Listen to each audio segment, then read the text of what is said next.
Let me ask you, Mike, there's been a lot of talk for years and years and years, and not only in bodybuilding, but several sports, about the use of steroids. Right. How prevalent are they today compared to when you were competing? Well, I think generally there's a movement away from steroid use since the increased media attention towards the deleterious effects of steroids. But in those who are still competing, I think there's an even greater use and abuse of steroids. For those who are hell-bent on competing, there's definitely more steroid use.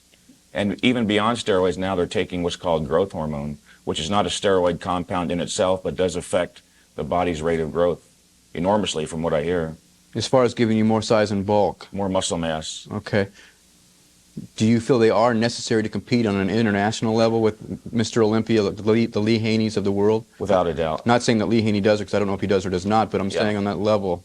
Yeah, if you want to compete on even the local, national, international, or professional level, without a doubt, steroids are a part of it.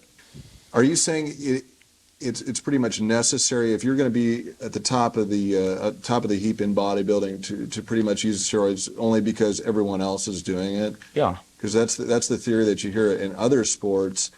Let's say in professional football, I was reading an article one time, and one lineman said that I take steroids only because I need to do it to compete because everyone else is doing it. And if I don't, I'm going to be thrown away. I think there's more to it than that. It's true on that level. You have to take steroids to compete. But I think also the public has become accustomed now to seeing a certain level of development.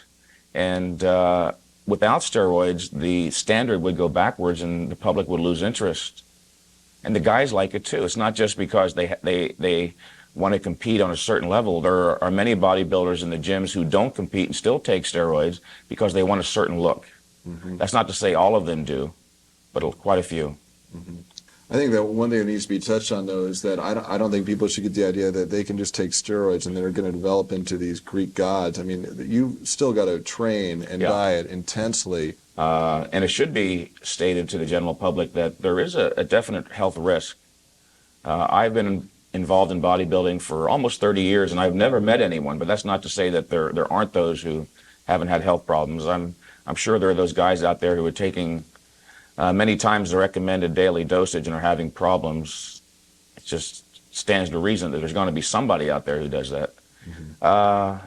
But it should be borne out, too, that there is a health risk, and there's also a legal risk involved now also. It's illegal to take steroids. Doctors can still prescribe them, but now the prescriptions require a triplicate. The government controls it, so it's much harder to obtain, and those who do take them are running a legal risk as well as a health risk. Well, there's such an overall drug awareness in our country today that that's certainly added to the awareness of steroids in sports. So all those things working together make it kind of a dangerous thing to do.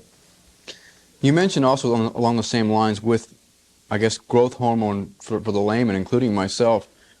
Would that give you size, and what effect would a steroid give you? Is it more energy, or what's the purpose? No, steroids are growth hormone. The difference between the two, I guess, is what I'm saying. Well, I can't speak from personal experience. When I was competing years ago, I did take steroids. I never took growth hormone. From what I understand, the reaction is a little bit different with the growth hormone.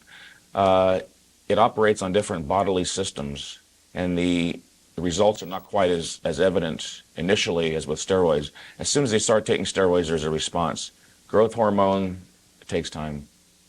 Let me ask you one last question about steroids, and we'll move from that subject. In reference to women, do you feel it's as prevalent in the women's side as it is in the men's side of competition? Yeah, for sure.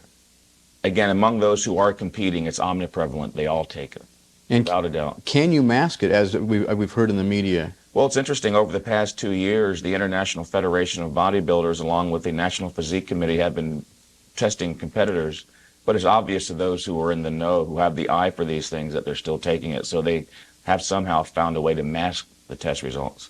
So it almost sounds like you're saying there's a certain look that derives from a person from taking these drugs. Without a doubt, for sure. Can you give us some examples of what that might look like?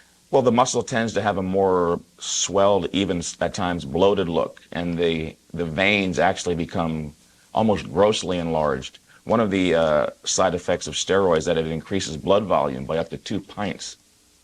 So when you see a bodybuilder in a gym with what appears to be abnormally huge veins, they are in fact abnormally large.